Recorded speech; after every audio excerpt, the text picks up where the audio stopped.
Raise your hand if you have ever told Jesus that you were not qualified to be his disciple.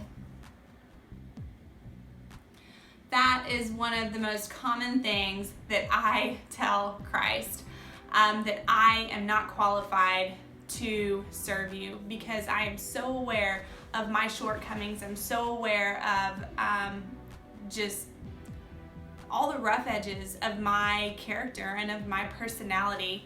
And so one of the lies that I most commonly believe is the one that I am not qualified and that I need to be qualified and that it is my job to qualify myself.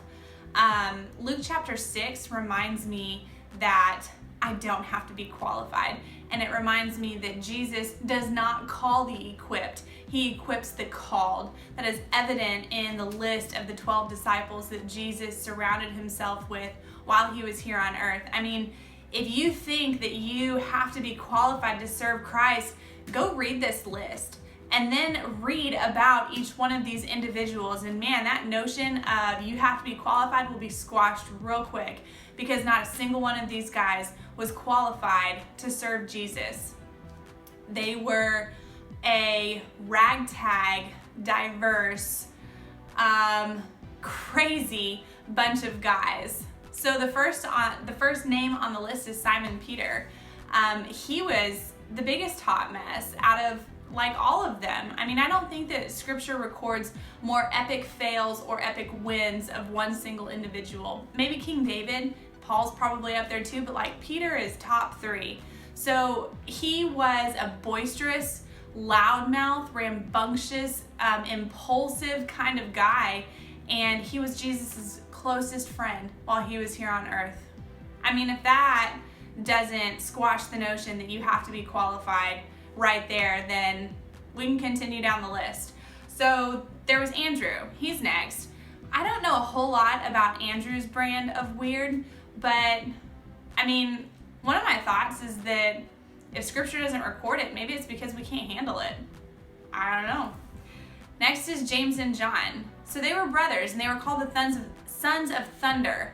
And by that title, by that nickname, I am going to assume that they were not a couple of docile, calm, compliant, wonderfully behaved gentlemen.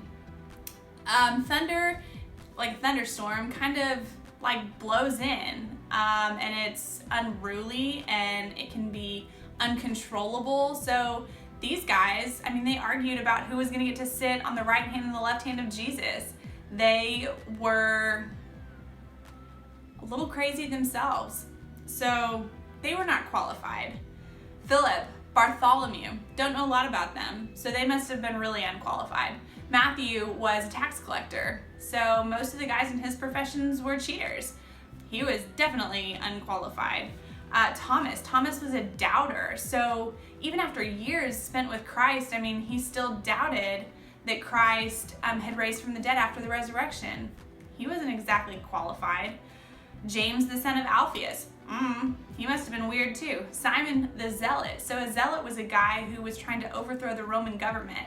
That tells me that he was enthusiastic, that he was colorful, and that he was probably boisterous and rambunctious and all of those words in that same synonym family. So he wasn't qualified. Judas, the son of James, and then Judas Iscariot, who later betrayed Jesus. He was definitely not qualified. So when the enemy tries to tell you that you are not qualified to serve Christ, I just want to encourage you to go back to this list.